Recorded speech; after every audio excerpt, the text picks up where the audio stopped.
Elegant Sea Urchin is a serial radio dream, written, produced, and presented by Studio Swoon as part of the greater Swooncraft Creative. You can support this and all things Swoon by subbing, sharing, becoming a patron, or making a one-time donation. Before the program starts, our sponsor had this to say. You are the heir of the found temple of Drezhvok. Scream skyward to ascend to demigod, demigoddess, or demi-higher beinghood, and leave all of your mortal belongings to... Wait. There has to be a mistranslation in my script. It says, leave all of your mortal belongings to Studio Swoon. Well, I'll get this worked out. And in the meantime, you, listening, thanks, and enjoy. Have you heard about the moon? One of the Zedded histories says that it rose from the core of our tangerine speck. That it was the herald of Azathoth's appearance, an event so profound that it ripped our reality into fragments. And now we wander, lost, not truly whole, why we loathe, how we thrive in misery. It was documented not as a single thing that consumed anything physical, but something that engorged itself on hope. So fat at the end by the hope of billions that it fell into a slumber in a fathomless dimension for what we want to believe will be forever. But this year I am reclaiming hope, and so be it if the hope gorger out of the moon wakes to despair me. Because I'd rather believe in the better things that could happen than despair over the pain in my past. I love Enzo, even if he's gone. No one can take that from me. Right? The time I had with him was special, irrevocable. I'm certain. I remember Kay telling me the peppercorns thought the gorger fell from the smogs. Maybe creating the smogs or causing the glowing dawn. They aren't specific, he said, but when they claim a theory, they don't let it go. The part that might be believable if you can catch what they're casting is that the moon was further out than the smogs, but not further than Sol, and certainly no further than the stars they search for. Whatever truth you hold in sanity doesn't change the truth that is no further than beneath my skirts at the moment. We had reached the moon. It was Heather. We were quiet, and that was frustrating. Because I wanted to hear her voice. If I asked you to join us, to jet across the horizon, would you? And she sighed. I don't know if it was good or bad. She doesn't have the practice to make that obvious over the waves. But she said, "How long until you're back?" It's freezing. How much we obviously miss each other. So I told her, "I'm sure you're catching my casts. You probably know where we are." "I am, and I do, but I want you to tell me, and only me, not your listeners right now."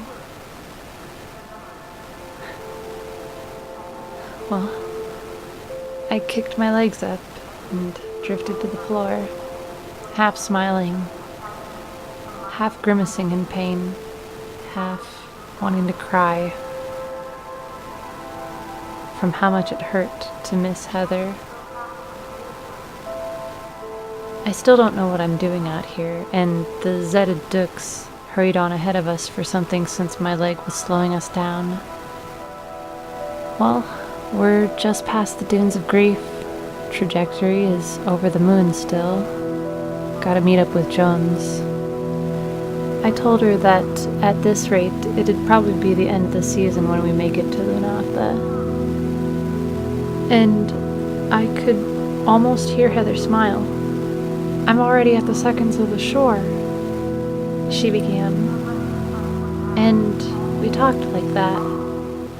I told her about Sina's puzzle box, and Yule's ruins, and Jones's book. And Heather told me about her apprenticeship, and her pop, and things. And before we were done, I asked her again, what would it take to get you to join me over the curve? She didn't take the bait, but she told me in the same way that she cursed the Eldritch. I love you, Faye, and so did and do a lot of other urchins and creatures on this tangerine speck. I'd never seen a wild plurality of pobbles before. There's the one or two small groups that live in the abandoned tunnels through the cove. Jones was worried, but I told him that pobbles are more hostile when there's fewer of them. We steered clear to reach the first steps of the white, crunching plain. I don't doubt that many of you have been to the moon, but I underestimated just how bright it is. As we stopped to let my swollen leg rest, Jones said he had to go on ahead to change some of our plans. As the ducks dipped beyond the blinding moon rock, something sprang to my mind. I wondered if the strange light I had been seeing in the sky was some refraction of this blinding place. A disappointing dread tickled my neck as I looked up from where Jones had been. Listeners, you know that it was still there, glimmering like an eldritch lure, one for us lesser mortal things. But it wasn't directly above Jones, no. Not on his path, but off course. Well, not technically off course, of course.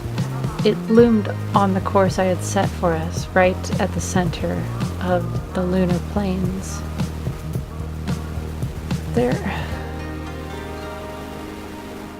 My whole reason that there's rumors of Cenowisps that come out to feed during certain goldenshine smogs.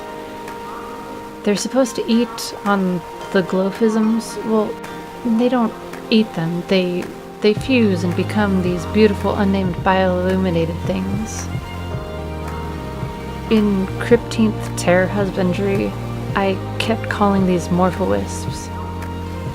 There were no images of them, and only one account of them, and I kept bringing them up in class through the seasons. Faculty head seemed a little bit frustrated. He said that if I wanted to name them, to go over the moon and wait with the rest of the terror researchers. The good thing, the reassuring thing, there was an outline accompanying the glimmer. Something attached to it blotted out the golden shine behind it.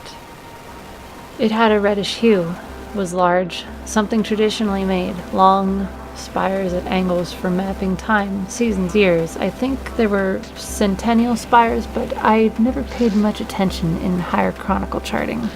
Grandmom said decentennial reading gets most through life just, well...